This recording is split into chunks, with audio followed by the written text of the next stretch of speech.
بڑی کھل کے گفتگو کرنے کا عادی ہوں، قطن یہ نہیں کہ میں ڈرائنگ روم میں بات اور کروں، ممبر پہ اور کروں. جو عقیدہ یہاں ہے وہی یہاں ہے. بالکل کھل کے گفتگو کرنے کا عادی ہوں. اختلاف شروع ہو گیا جی محراب و ممبر کا. بہت سی چیزیں تنازع کا شکار ہوئی، اختلافات کا شکار ہوئی. اس میں ایک چیز یہ آئی کہ آل محمد کی، اہل بیت کی، معصومین کی ولادت ہوتی ہے یا نزول ہوتا ہے. یہ ایک چیز سرکار دعا فرمائیں گے، یہ ایک چیز اختلاف کا شکار ہوگا. اس میں ایک عقیدہ پایا گیا ان کی ولادت ہوتی ہے، ایک عقیدہ پایا گیا کہ ان کا نزول ہوتا ہے. یہ ہماری طرح پیدا نہیں ہوتے، یہ نازل ہوتے ہیں. ان کا دنیا میں آنے کا طریقہ ہم سے مختلف ہے. اب میں نے، کیونکہ میں ذاتی طور پہ بحیثیت طالب علم میں عقیدہ نزول کا قائل ہوں. ٹھیک ہے، میں عقیدہ نزول کا قائل ہوں. میں نے اپنے عقیدے پہ دلائل دینے ہیں. بہت اچھے. آپ نے دیکھا ہوگا کہ عدالت میں ملزم مدعی خود نہیں کھڑے ہوتے، وکیل کھڑے ہوتے. وکیل نے دینی ہوتی ہے اپنی اپنی دلیلیں، دلائل. وکلا کے دلائل کے بعد جج نے فیصلہ کرنا ہوتا ہے کس کی دلیل مضبوط ہے. ٹھیک ہے، وہ جج جو ہوتا ہے وہ موقع پہ نہیں ہوتا، بقوہ اس نے دیکھا کوئی نہیں ہوتا، پتہ اسے نہیں. اس نے صرف دونوں وکلا کی دلیلیں سننی، دلیلوں کے بعد اس نے فیصلہ کیا. اس کا مطلب ہے کہ دعویٰ جتنا بھی بہتر ہو دلیل مضبوط ہونی چاہیے. یہی وجہ تھی کہ خدا نے قرآن میں دعویٰ کیا، 14 کو دلیل بنا کے بھیج. قرآن دعویٰ بن گیا، 14 اس کی دلیل بن گئے. اب میں نے ممبر پہ دعویٰ کیا ہے کہ آل محمد کا نزول ہوتا ہے. دعویٰ اگر میں نے معتبر کیا ہے تو دلیل بھی میرے پاس معتبر ہونی چاہیے. اب لڑائی نہیں ہے، جھگڑا نہیں ہے. میں یہ نہیں کہوں گا کہ آپ مجھے ہی ٹھیک کہیں گے، دوسرے کو غلط کہیں گے. سلوات سارے حضرات مل کے بلند آواز سے پڑھیں گے، اللہم صلی علی. بسم اللہ جی. میں قطعاً یہ نہیں کہوں گا کہ آپ مجھے کہیں کہ آپ ہی نے جو کہہ دیا. میں کبھی بھی، ذاکر صاحب ہے تشریف لے آئیں، میرے بات پڑھیں گے. بس میں یہ 2 دلیلیں آپ کو دوں گا، بالکل مختصر سے لمحے پڑھوں گا، لیکن ایک حق ضرور ادا کروں گا. کم از کم مجلس کے اختتام پہ آپ یہ ضرور کہیں گے کہ ممبر کا حق ادا ہوا. میں نے سرکار دینی ہے دلیل نزول پہ. توجہ میری طرف پوری کیجیے. ایک عقیدہ یہ ہے کہ یہ پیدا ہوتے ہیں جی ماؤں کے شکموں میں ہوتے ہیں، جیسے ہم دنیا میں آتے ہیں یہ ویسے ہی آتے ہیں. میرے 11ویں بادشاہ کا بڑا خوبصورت سا فرمان ہے. میرے مالک نے فرمایا کہ ہم ماؤں کے شکموں میں نہیں، ہم ماؤں کی دائیں ران پہ ظہور کرتے ہیں. ہم ماؤں کے شکموں میں نہیں آتے. اب آئیے قرآن کھولتے ہیں، قرآن سے پوچھتے ہیں کہ آل محمد کا نزول کیسے ہوتا ہے. قرآن نے ہمیں انسان کی خلقت بتائی. توجہ پوری رکھیے گا سرکار.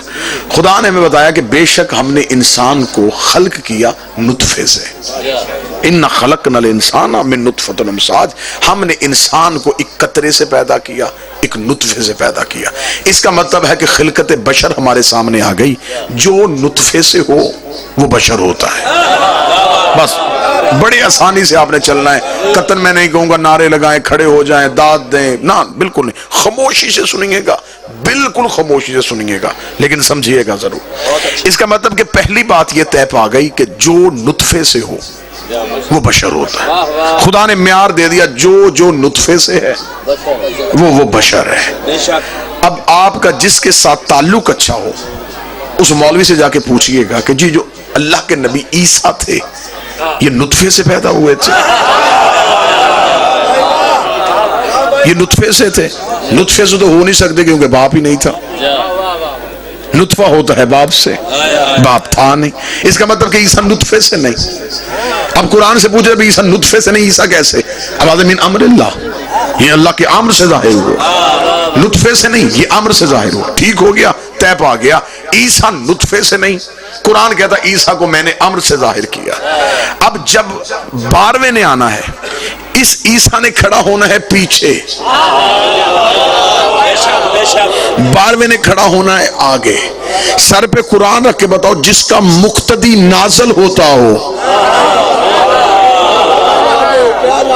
جس کے پیچھے نماز پڑھنے والا نازل ہوتا ہو، اس کے جو آگے کھڑا ہے اگر پیچھے امر ہے تو آگے کھڑے ہونے والے پہ واجب ہے کہ وہ اولے الامر ہو۔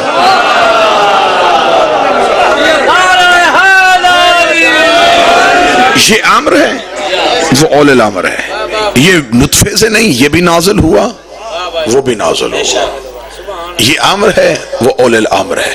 پہلی دلیل عیسیٰ نطفے سے نہیں تو مالک عیسیٰ بھی نطفے سے نہیں ہو سکتا۔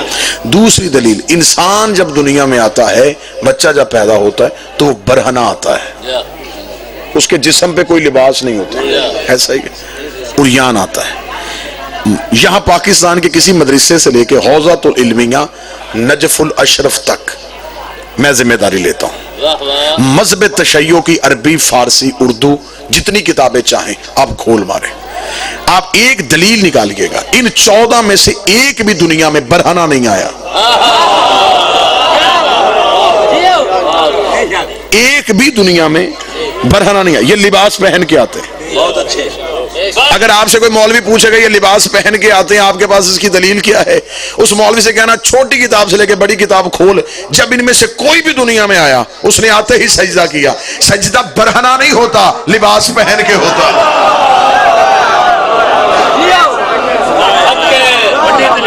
برہنہ سجدہ ہو ہی نہیں سکتا۔ سجدے کے لیے ضرورت ہے کہ آپ نے سطر کو ڈھانپا ہوا، اس کا مطلب اگر انہوں نے دنیا میں آتے ہی سجدہ کیا ہے تو وہ لباس کے ساتھ آئے تھے۔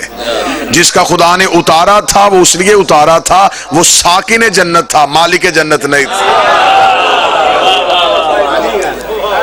یہ لباس پہن کے دنیا میں آتے ہیں، یہ ماؤں کے شکموں میں نہیں ہوتے ہیں۔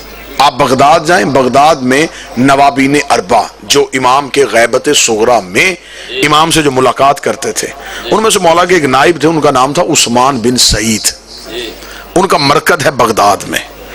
آپ ان کی قبر پہ جائیں سلام کے لیے تو ان کے سلام پہ 2 جملے بڑے خوبصورت لکھے ہوئے۔ بھائی پہلا جملہ لکھا سلام ہو اس پہ جو مہدی کی اتری ہوئی چادریں پہنتا ہے۔ کیا مقدر ہے، کیا نصیب ہے، سلام اس پہ جو مہدی کی اتری ہوئی چادریں پہنتا ہے۔ دوسرا سلام کمال ہے، دوسرا سلام لکھا سلام ہو اس پہ جو اس راز سے واقف ہے کہ بطول کے گھر بیٹے کیسے آتے ہیں، جو اس راز سے واقف ہے کہ سیدہ کے گھر بیٹے کیسے آتے ہیں۔ خدا قرآن میں سورہ رحمان میں کہتا مرج البحرین یلتقیان، ہم نے 2 دریاؤں کو آپس میں ملایا، لا یبغیان، یہ آپس میں ملتے بھی نہیں، ان کے درمیان فاصلہ بھی رہتا ہے، لیکن ان میں سے لولو بھی آتا ہے، مرجان بھی آتا ہے۔ اب علماء تفاسیر نے لکھا کہ ایک بحر عصمت ہے شہزادی کونین، ایک بحر ولایت ہے امیر المومنین، دونوں کو ملایا، فاصلہ بھی ہے، ہر بات کھل کے بیان نہیں کی جا سکتی، اور لولو اور مرجان بھی دنیا میں آتے ہیں۔ ان کے ہاں دنیا میں آنا ماؤں کے شکموں سے نہیں۔ اب جو آپ کے چہروں پہ سوال ہے اب میں نے وہ پڑھ لیا، وہ سوال یہ ہے کہ اگر ہم کسی کو دلیل دیں گے تو وہ ہم سے پوچھے گا کہ جناب محسن جو تھے یہ شکم مادر میں کیسے تھے۔ لہذا یہی بات میں آپ تک پہنچانا چاہتا تھا، یہی میرے آنے کا مقصد ہے، یہی مجلس کی نوعیت ہے۔ جناب محسن جناب سیدہ کے شکم میں نہیں، بی بی کے ہاتھوں میں تھے۔ 2 ماہ 10 دن حیات طیبہ تھی جناب محسن کی، جناب محسن ماں کے ہاتھوں میں تھے۔ نبی کی حدیث ہے میری اور علی کی مثال ایسے ہی ہے جیسے موسیٰ کی ہارون کے ساتھ تھی۔ جناب موسیٰ کی اور رسالت مآب کی بڑی مماثلت ہے۔ جناب موسیٰ کی بھی ایک ہی بیٹی تھی، نبی کی بھی ایک ہی بیٹی تھی، موسیٰ نے مدائن ہجرت کی، نبی نے مدینے ہجرت کی، بہت ساری مماثلت ہیں۔ جناب موسیٰ کے وسیع ہارون، رسول کے جانشین علی، ہارون کے 3 بیٹے تھے، شبر، شبیر، مبشر۔ علی کے 3 بیٹے حسن، حسین، محسن۔ مبشر جو ہارون کا بیٹا تھا وہ بھی بچپن میں طفلی میں دنیا سے گیا۔ نام ہوتا ہے، اسم ہوتا ہے مسمى کے آنے کے بعد۔